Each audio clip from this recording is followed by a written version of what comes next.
So it is my great pleasure to welcome to the virtual literary festival for the first of this afternoon's panels, the wonderful Victoria Dowd.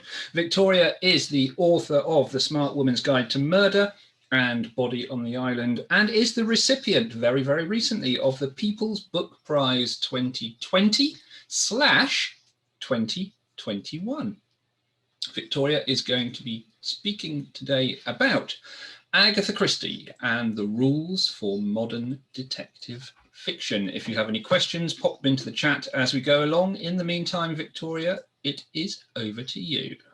Thank you very much, Mark. That's fantastic. Well, as Mark said, I'm Victoria Dowd, and thank you very much, everybody, for coming along today. And thank you to Crediton Library as well for this amazing festival. I think the libraries have had it pretty tough, like many people, for the last year. So please, if you can, support your local libraries. I know it's somewhere that I've spent a lot of my time in my life. A little bit about me. Mark gave me a lovely introduction there. I write murder mysteries, which are heavily influenced by Golden Age detective novels, or GAD as they are known to those on the inside. In particular, Agatha Christie. I write the Adapting Agatha series of articles as well, which look at adaptations of Agatha Christie. And today I'm going to be spending some time discussing Agatha Christie and her groundbreaking novels, and how the whodunit looks today as well. The books that have been influenced by that tradition.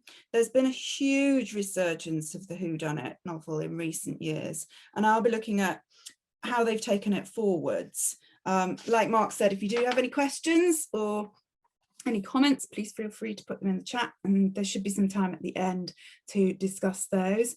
It's going to be a bit of a whistle-stop tour of some of Agatha Christie's greatest books, and also a few lesser known ones, hopefully, that I've slipped in there as well.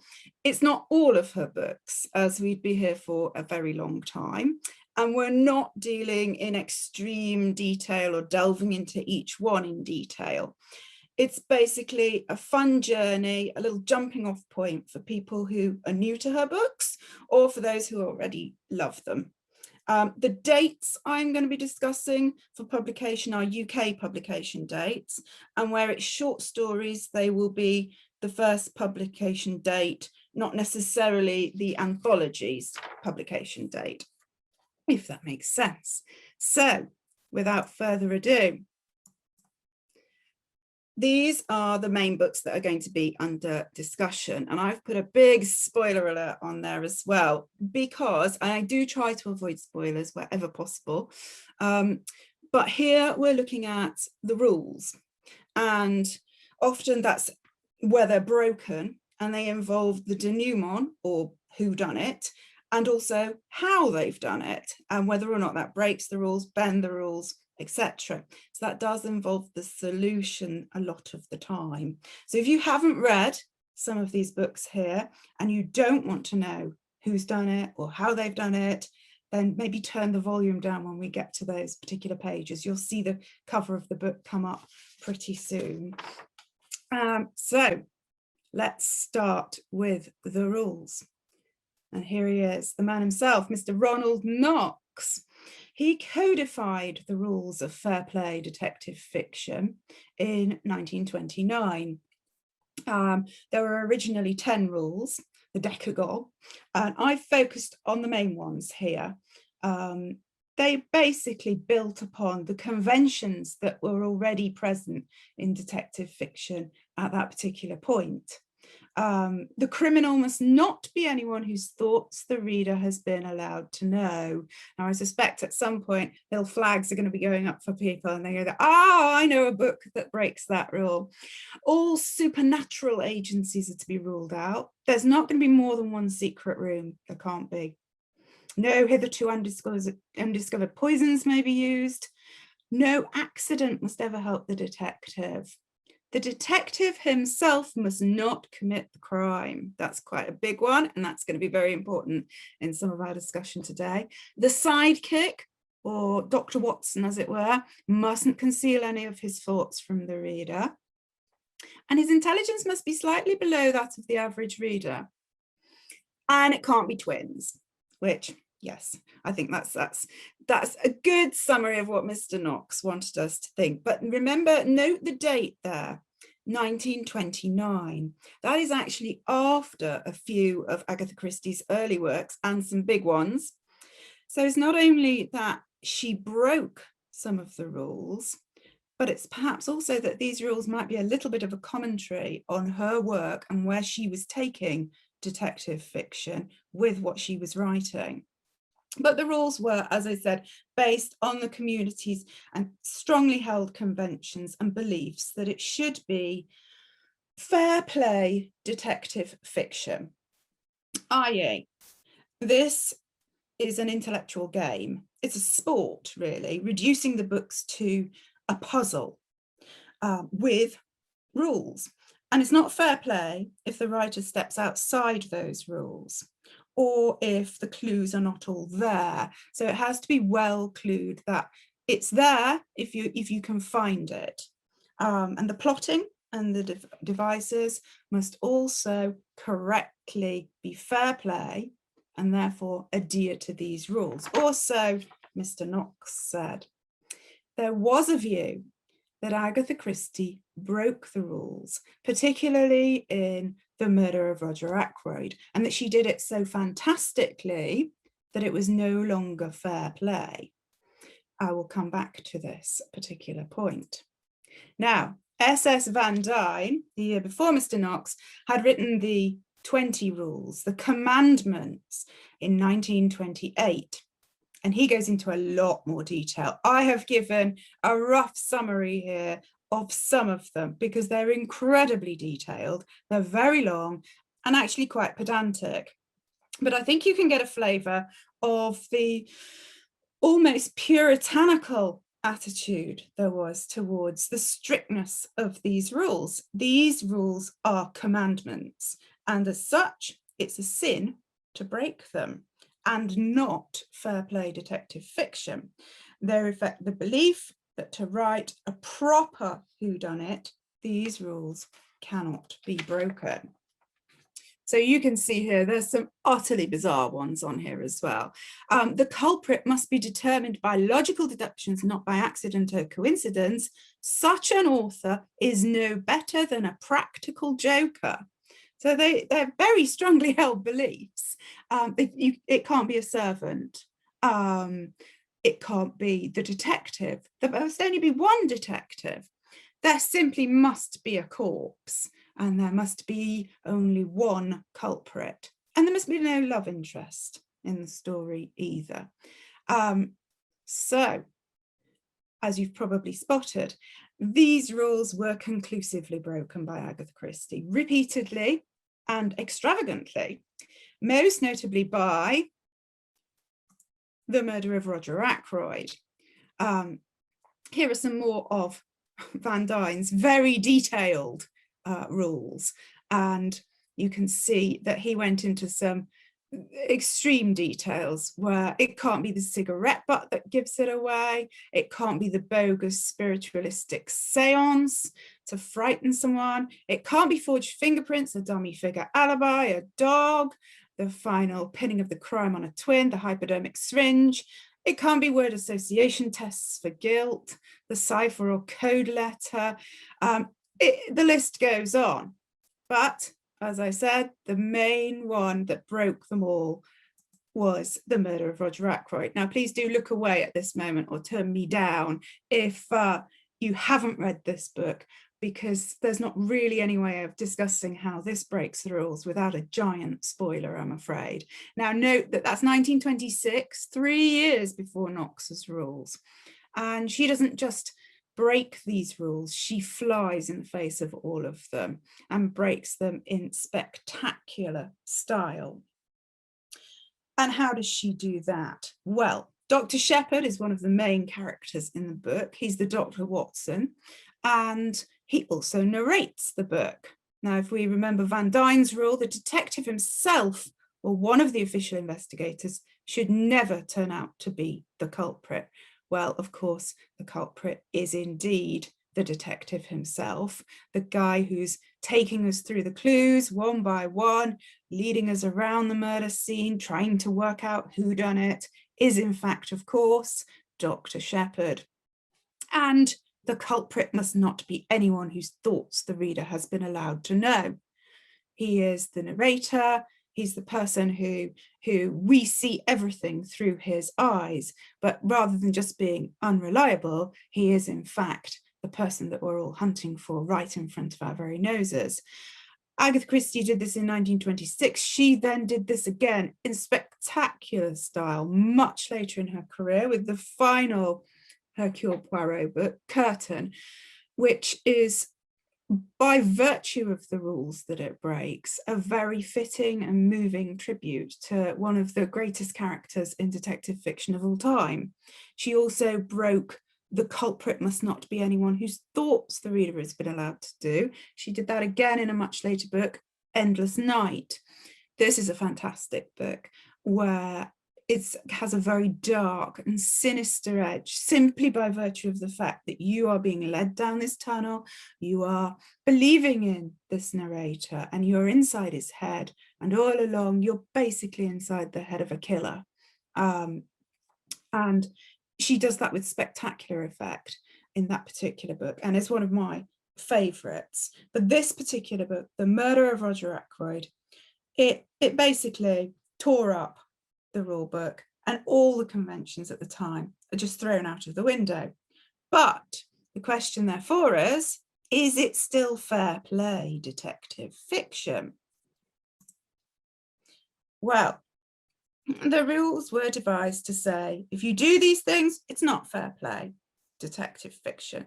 And many people said that The Murder of Roger Ackroyd was not. Now, I think we can tell from the way in which the rules are written that they are a little bit tongue-in-cheek.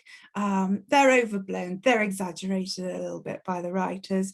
They realise that they are setting very strict parameters there, but they do encapsulate that idea that the tropes must be there and the conventions adhered to. And that is the only way to ensure that it's fair play and the intellectual game continues fairly for the reader. A lot of people argued Murder of Roger Ackroyd didn't do that for the two major problems of it's your narrator and it's also one of the investigators of the offence. But if you go back, and I would urge you to do so, if you've read the book before, and if you go back with the knowledge of who has done it, did she break the rules? I would argue that she very much did not break them. The breadcrumbs are all there. There's a 10-minute interval in this book where the murderer leaves a gap, a very, very important gap. He tells us himself, I did what little had to be done, which is actually quite a chilling sentence if you go back and reread the book with the knowledge of who the murderer is. He tells us the letter had been brought in at 20 minutes to 9. It was just 10 minutes to 9 when I left him. The letter still unread. I hesitated with my hand on the door handle, looking back and wondering if there was anything I had left undone. So you have that 10 minutes there. He's received the letter that's going to bust Dr. Shepherd's flush, as it were, and there's 10 minutes go missing. 10 minutes in which he doesn't read the letter. So, and he doesn't tell you what he's doing. So what on earth was happening in those 10 minutes? And when they return, Ackroyd was sitting as I had left him, i.e. dead. So Mrs. Christie has there told the reader very much, this is the guy who's done it. The clues are almost definitely there. So did she break the rules? Or was it just that she was a little bit too clever for Mr. Knox and the likes of him and his rules? But you have to know the rules to be able to break them, I would say. So you cannot just say, aliens came down and they'd done it at the end of the book. That's not fair play at all. And it also doesn't work. However, here is a very modern book that came out in recent years and sets out beautifully the perfect rules for murder by Peter Swanson. Now, this is definitely a book for murder mystery fans. And it's a modern example of a very skillful author at the top of his game, knowing the rules and then subverting them to magnificent effect. So basically you have a chap who owns a bookshop and he's blogging about 8 perfect murders. And these murders are contained within 8 books, which are classic murder mystery books. I would say at this point, if you haven't read any of these 8 books in the middle and you don't want to know who done it or how they did it, please read those books before you read this book, because there are some giant spoilers in there and you've got some amazing books in there. The Red House Mystery by A.A. Milne, Malice Aforethought by Anthony Berkeley Cox, The ABC Murders by Agatha Christie, Double Indemnity, Strangers on a Train by Patricia Highsmith, which is one of my all-time favourite books and has a fantastic clue right in the middle of the book, and it forms quite a big part of Mr. Swanson's book as well. You have The Drowner by John MacDonald, Death Trap by Ira Levin, that was made into a fabulous film, and The Secret History by Donna Tartt. So our narrator, Malcolm Kershaw, the bookshop owner, writes a blog with these particular books in. Their murders begin in the style that is in those particular books. It's a memoir format, so there are no prizes for guessing which major rule Mr. Swanson is going to break. And there must be but one culprit, we were told in the rules. However, the Strangers on a Train clue is used to fantastic effect here. The crossover of 2 strangers who will murder complete strangers, as it were. Also in this book, someone is killed by scaring them to death. So the coincidences, the stretching of reality is also used to great effect in this book. And then to add insult to injury, this is a memoir from a man who's about to get away with it all. If you haven't already read this book, it is a fantastic example of how the whodunit has been transported into the 21st century and uses many of the tropes from older books and takes them to a higher level. It's a fantastic book. Something Agatha Christie broke or bent on many occasions was the use of the supernatural. And as we were told in the rules, all the supernatural agencies must be ruled out. Now, although it might not always be the actual answer in Agatha Christie's novels, on many occasions, in many books, she makes us believe that it might possibly be so. And it's a large part of the book, at the core of the book. So as the reader, you are actually thinking, gosh, this could be a ghost. Or in the case of The Pale Horse in 1961, we believe that 3 modern day witches could be killing people with spells or whatever nature. And this as Anthony Berkeley himself said, was the black magic theme is handled in a masterly and sinister fashion. This takes The Pale Horse to a level where you are incredibly frightened at points and you do doubt your own sense of reality. Could these women actually be causing these murders because they're witches? In the recent Sarah Phelps adaptation, which has attracted some criticism because it tampers with the book a little, what it does keep in the middle is that actual sense of fear and darkness, and that by introducing that element, it's no longer just a game, it's not a puzzle. This is a book about killing, and it's very frightening, and it could be many different things that have brought this about. Some other beautiful uses of the supernatural in her work are the table turning / seance in the Sittaford mystery. This is done very, very cleverly. Not only does the reader believe it, but the characters in the novel do as well.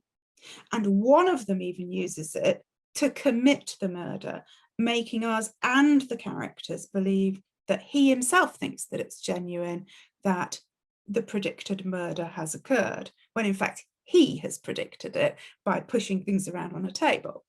And let's not forget, of course, the mysterious Mr. Quin, which are fantastic stories, a little strange, very much outside of the normal ambit of Agatha Christie books, but you still have the mystery element in the middle. But Mr. Quin is a very unusual kind of character. And then you have this beautiful short story, The Tragedy at Marsden Manor, which she wrote in 1923. Poirot is called upon to investigate the death of a man who's just ensured his life and dies. The word association is used to gain information, one of the rules we saw earlier, broken, and the bogus spiritualistic seance is used to frighten the culprit into giving himself away. It's almost as if in the rules, she's making her way through them one by one and breaking every single one. That's a fantastic short story. You can find that in Poirot Investigates collection. Modern day authors are also using the supernatural to great effect in mystery novels, which adds a fantastic extra layer of fear and intrigue. This was a particular favourite of mine.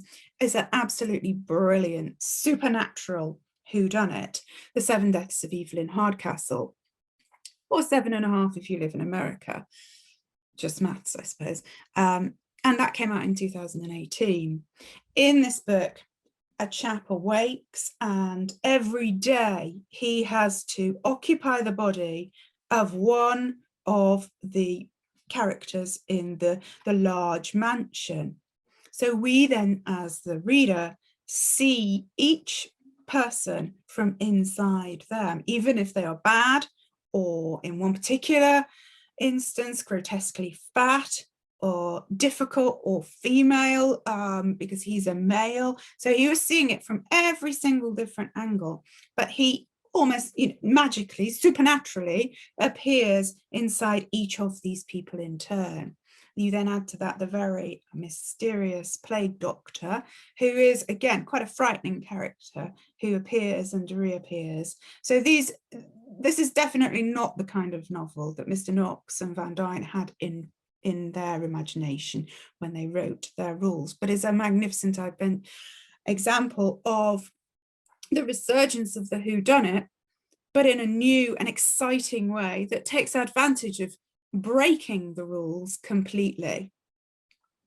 The possibility that it could be a ghost or raising that supernatural spectre is a magnificent part of the Gothic detective fiction tradition.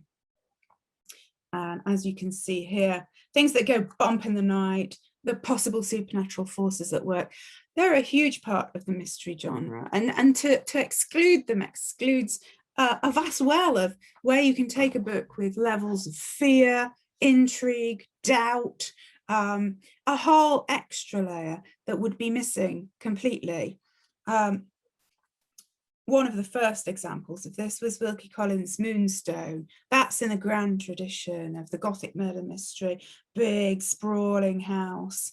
Things are frightening. There's a pseudo-religious element. There's a very supernatural kind of feel to the book. And it is at points very frightening. And take, for instance, Rhiannon Ward's recent The Quickening. This is a fabulous book set in a crumbling Gothic mansion. A young lady is called upon to take photographs. She's a photographer.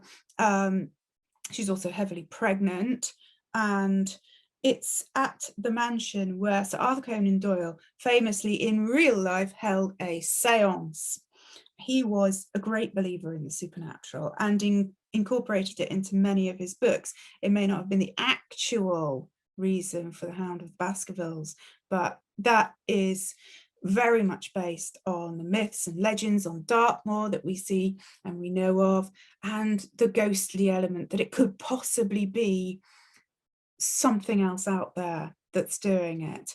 And the quickening plays on that to magnificent effect and is in parts very frightening, particularly the small sculptures of little children's hands. I'll leave you to explore that in more detail. And then of course we've got Martin Edwards. Now, I mentioned earlier, you have to know the rules to break the rules. This particular chap knows all of the rules of Golden Age detective fiction. And this is a beautiful homage to that genre. It's got the remote country house, it's got mediums, it's got people who've cheated the gallows, characters are resurrected. And I have a copy here because I want to read to you the very first opening line, the opening line of the book, which is fabulous. The ghost climbed out of a hackney carriage. What a fantastic way to start a Golden Age detective novel that also, you know, flies in the face of the rules there. There's a beautiful extra part in the back of the book as well, which is called a clue finder. Now, this is quite an old thing, and they appeared, as Mr. Edward tells us here, from the late 1920s onwards. So once you've read the book, or if you are a little bit of a cheat before you've read the book, it tells you all the clues and the breadcrumbs he's laid throughout the book and on which page and why they're relevant. So all the little tiny, minute ends that detective fiction writers put in there, he's written them all down so you can follow each tiny thread throughout the book. This is a fantastic book and takes the tradition of the whodunit into the modern 21st century. Now, the novel must have a detective in it, we're told. So here is one of the greatest novels of all time, in my opinion, and in many people's opinion as well. After all, it's detective fiction, isn't it? So we should have a detective, should we? No. And this is possibly a greatest example of her rule breaking and possibly the greatest murder mystery of all time. Whether that is because of the rule breaking or not, I'll leave you to decide. And Then There Were None was written in 1939, and it has no detective. Everyone is bad. No one survives. No one is coming to the rescue, which we really know from very early on in the novel. We are told we're not getting off this island, and you know that from the very beginning. This is not going to end well for anybody. No one solves it. There's no denouement at all. It's actually in the novel a message in a bottle from the killer. And yet it's one of the greatest murder mysteries ever written, and it's still incredibly popular to this day. The recent version was a massive hit for the BBC, and you can see them all arrayed there at the dining table, Charles Dance and of course Mr. Aidan Turner. If you haven't seen that version, definitely watch it. It brings back to life the sense of fear, the anxious, constant, nervous situation never lets up at any point. You know they're not going to get rescued. You know that there's nobody there to help them. No one's going to work this out. And yet it still is utterly captivating. Moving on from there must be no detectives to there can't be too many detectives. There can only be one.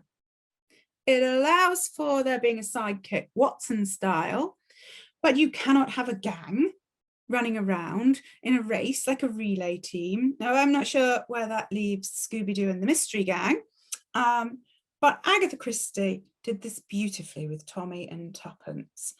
They're not Holmes and a sidekick, in no way. They're two detectives of equal weight in the book. This leads to two things. They're coming at it from entirely different points of view. with different working methods. So you can see how they come at it from a different angle, and it solves the crime and it helps them solve the crime. But secondly, and one of my favorite parts about Tommy and Tuppence, is it's the sparring between those two characters, who obviously in later novels they are Mr. and Mrs. Beresford.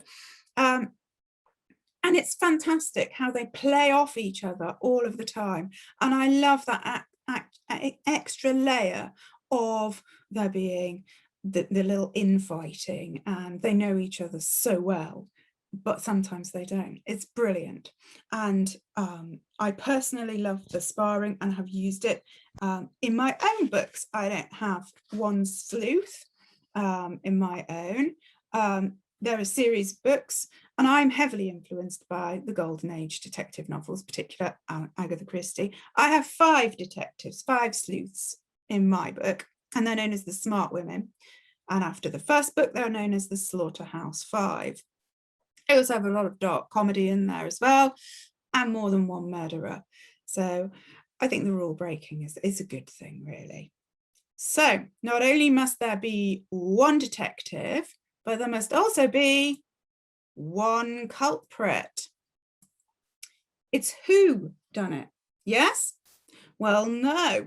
In Murder on the Orient Express, Agatha Christie took this to a whole new level. Other writers had previously had more than one killer. That was nothing new. Accomplices often appear, but Agatha Christie wrote the rules conclusively again. She didn't make it 2, 3, 4 killers. She went to the ultimate extreme. And as a result, it's one of the most successful books of all time, and is repeatedly made into adaptations, which are all fantastic. The new one is here. We can see Murder on the Orient Express with Kenneth Branagh and all the gang there, which was also a very successful movie. There should be no secret societies is another rule. And you can see the full rule in all its glory there. Secret societies, Camoras, mafias, et al. Have no place in detective story. A fascinating and truly beautiful murder is irredeemably spoiled by such wholesale culpability. To be sure, the murderer in a detective novel should be given a sporting chance, but it's going too far to grant him a secret society to fall back on. No high-class, self-respecting murderer would want such odds. Well, that's pretty stern, but one mystery book that is fantastic and does have a secret society at its heart is Agatha Christie's The Seven Dials mystery. And where would we be without Bundle Brent, a marvellous character, and of course Inspector Battle and his very unusual society. This is a fabulous book that has been adapted recently, but I would say go back and read the book, because the recent adaptation is very different indeed, and the book is fantastic. So far we've had one detective, one culprit. That's how it has to be, and so therefore there should be a death. There must be a corpse, and the deadlier the better. It's a murder mystery, right? So someone has to die. This, of course, ignores all the wonderful mysteries involving jewel thefts and robberies. But again, Agatha Christie provides us with some beautiful examples of how she bent this rule fantastically. So you have a beautiful story called Wasp's Nest, which she later adapted for television. And there's a brilliant David Suchet version. It's a wonderful short story, and it appears in Poirot's early cases. And it's intricately plotted, where Poirot foils a fiendish murder plot that was involved, where a suicide was going to be intended to look like a murder so that a man would hang. But in fact, because Poirot foils it, there is no death. So you have in this, you have no murder, no body at all.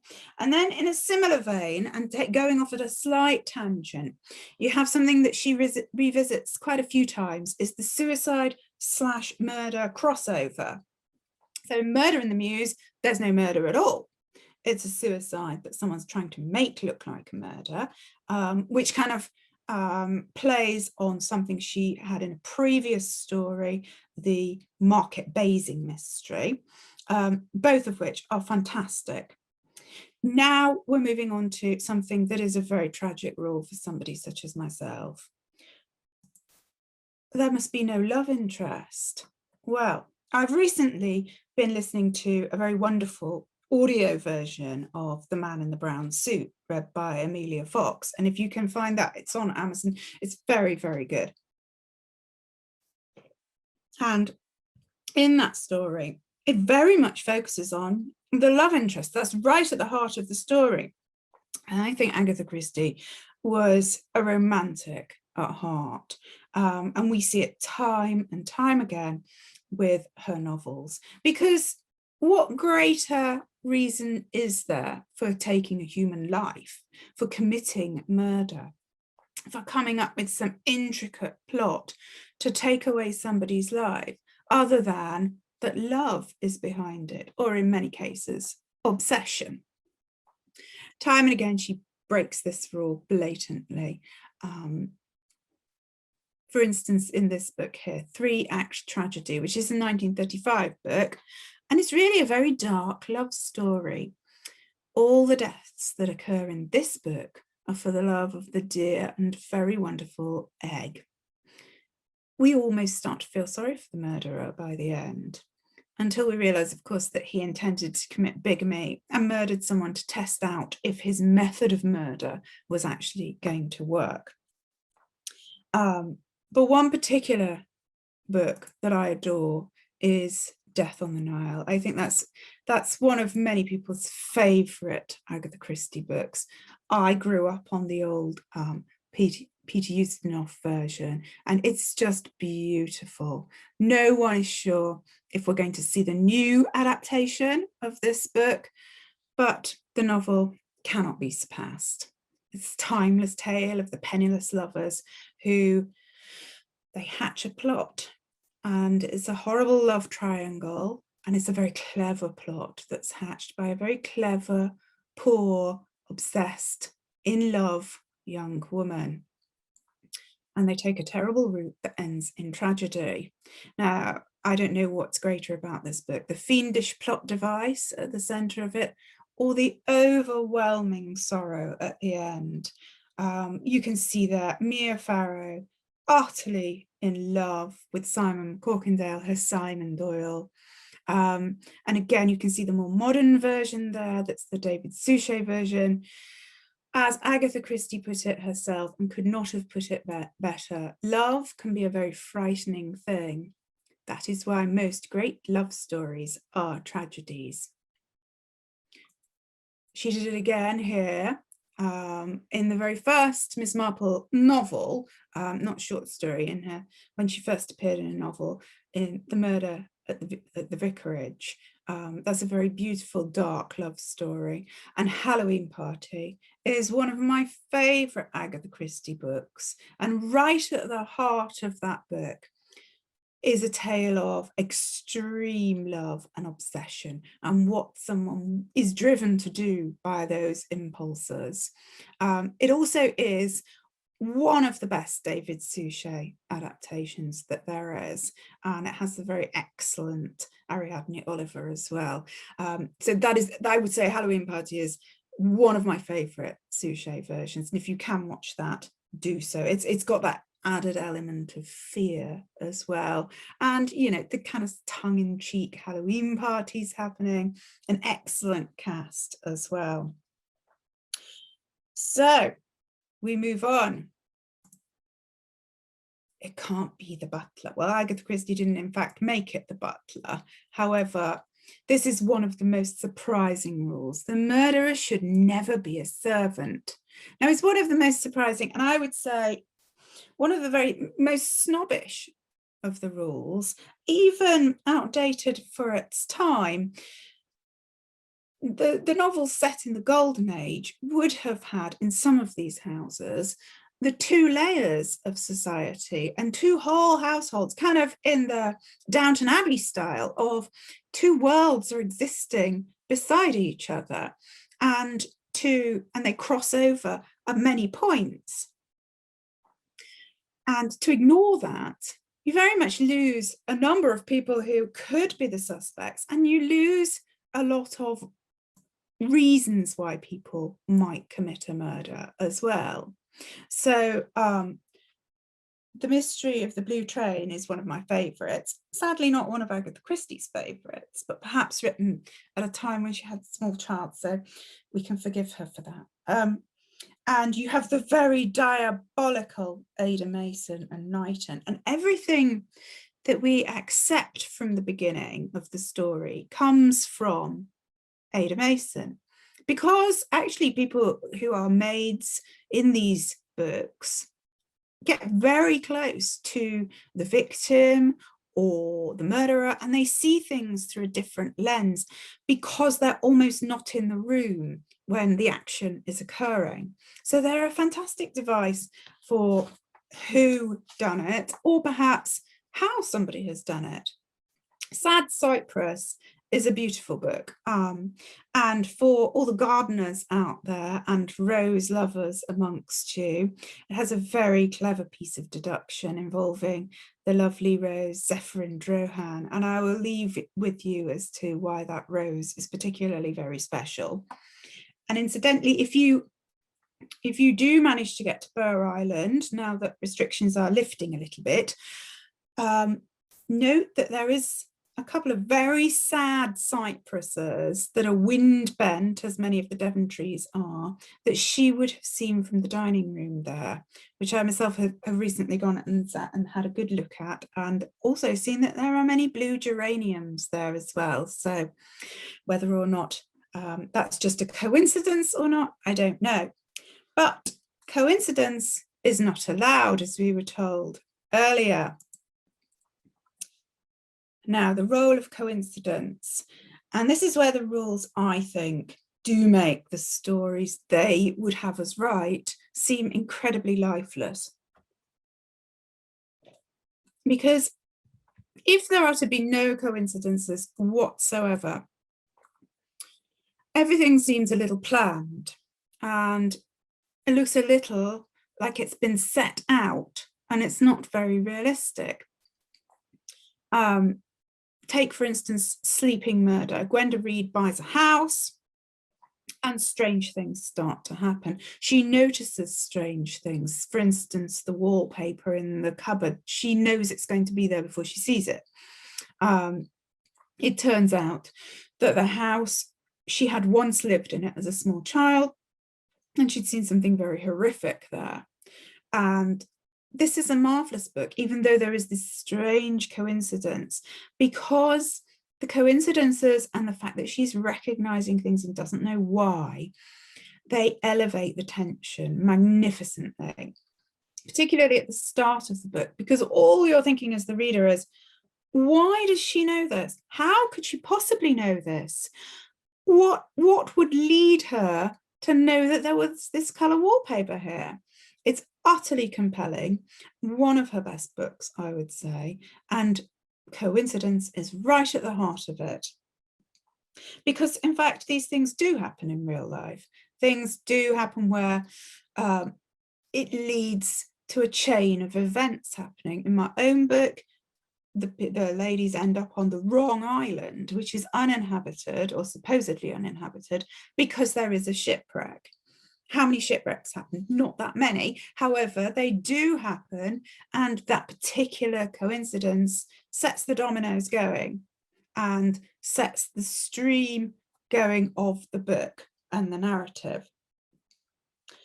And this has been reflected in other modern day detective fiction, the fact that we can stretch the boundaries a lot more, and real life can sometimes take a very strange turn. Also, The Mirror Cracked is a fantastic example, particularly in the times that we've been going through at the moment. So if you know this book, the beautiful Marina Gregg, here played by lovely Elizabeth Taylor, in one of the best Agatha Christie adaptation films there is, just chances to meet Heather Badcock at a party, who tells her that she had a disease and went near her, and that then set off those dominoes and had a dramatic, incredibly awful impact on her life. And recent events have taught us that that actually can happen, and it's not just an unbelievable thing that's happened. That particular coincidence adds to the reality of the book, as it does in the modern day with this particular book. This is a fabulous example of the world takes a strange, unusual turn that no one could possibly imagine happening. Basically, in this particular book, The Last by Hannah Jameson, Armageddon occurs. Now, I don't read an awful lot of sci-fi or dystopian books, but this is a whodunit. So the catastrophic events of the world and the rest of the world being wiped out is almost slightly irrelevant to what is happening inside the hotel, where these people are the last known survivors on Earth. They discover there's been a murder. There's someone in the water tank who's been drowned or put there as a dead body. This brings a whole new level to the whodunit. Billions of people worldwide have been murdered. There's no society left. There's no law. There's no justice left. Should these people, or would they even, be concerned with whodunit? Who killed one person in the hotel? And the answer is yes, they are. And I think all of us would be. And it takes that particular worldwide event that is highly unlikely, we hope, and a magnificent coincidence to create this one perfect, almost Goldilocks scenario of complete isolation. And it's taken the island setting of Andaman to a whole new level. So I would say that's just the problem with any sort of rules or accepted conventions as they were prior to them being written down. They make the book seem quite sterile and unreal. They're too restrictive to allow for the genius of someone like Agatha Christie and her invention. And they become almost immediately outmoded. It's no coincidence that the novels where she broke the rules to the greatest extent are some of the most popular of all time. She was the very mother of invention where detective fiction is concerned, not only breaking the rules we've discussed, but inventing new conventions to break. For instance, just a handful of the things she employed. It's the child. The murderer gets away with it, either via the death on the Nile style suicide or in the style of things such as butter in a lordly dish. If you can get hold of that, there's a lesser known play that has recently been released in a recording of the lost Agatha Christie plays, which is absolutely brilliant. I won't spoil it for you, so I'm not sure many of you will have read that one or heard it, but it's very, very good indeed. And the chocolate box, we all know Hercule Poirot refers to that as the one where he didn't solve it. He did solve it, but it's very similar to in Murder on the Orient Express, where he has to make that decision of, should he let the murderer get away with it? She also used the fact that the murderer has already been hanged at the start of the book, as is in fact not the murderer at all, echoing what we see now with cold cases, books and TV shows, which are very, very popular. But she did that in Five Little Pigs. It's a meaningless murder, she does, to create a smokescreen and suspicion that there's a serial killer at work in the ABC murders. It's the police officer with a child's toy in Hercule Poirot's Christmas. It's the most obvious person in the book, in her very first novel. So Agatha Christie repeatedly pushed those boundaries.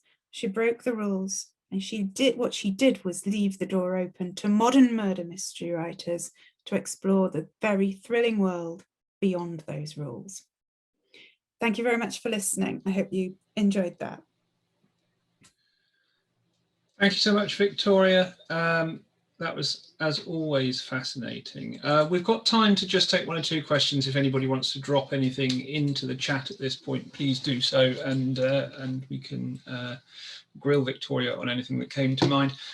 Whilst anybody thinks about whether there is anything that they want to add or say to that, I wonder, I mean, you've sung the praises of many of Agatha Christie's novels and short stories during that presentation, and quite rightly so, and for the reasons that you've stated.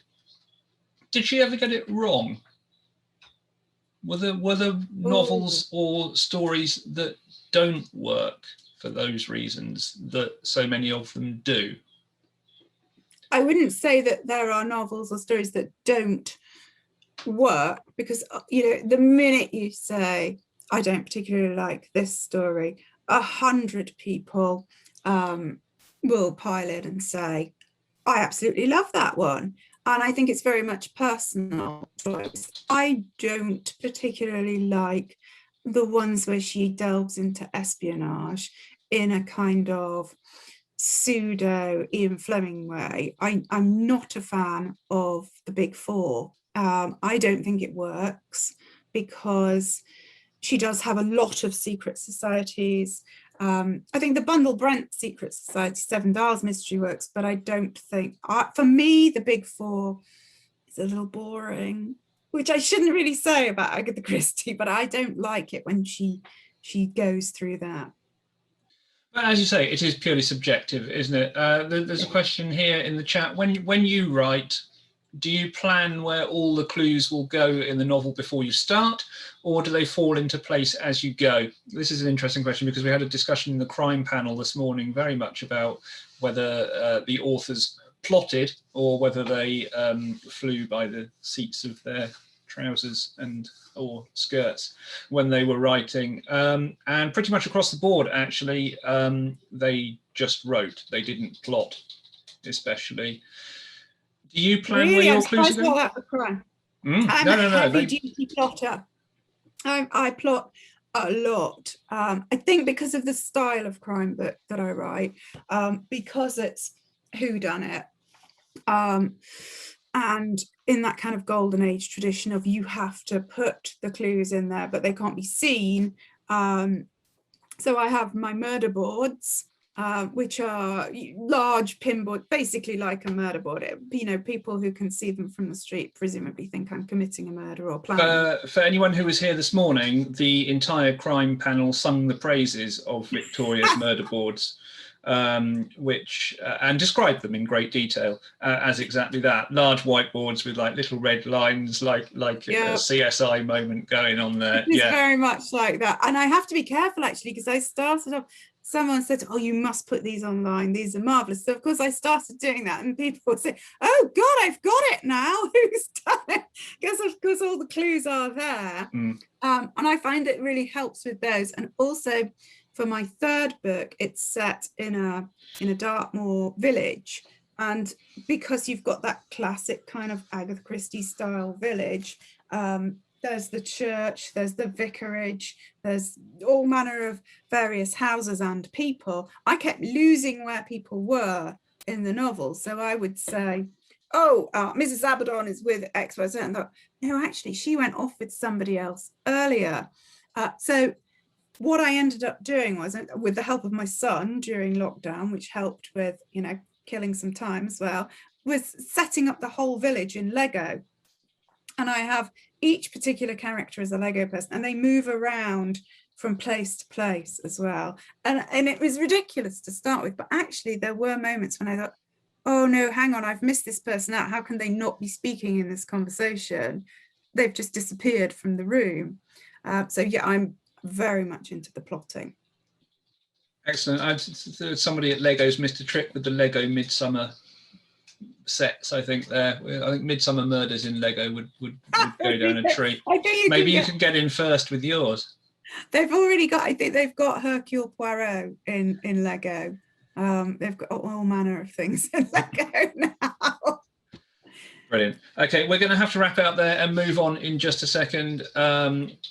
Quick note to Kate Alice later on. I will be asking you whether you plot or not, Kate, when you do your writing as well. So you might want to just think about that now.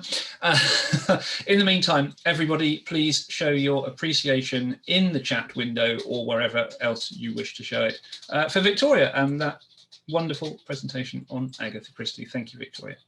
Thank you very much for having me. That was great. Thank you.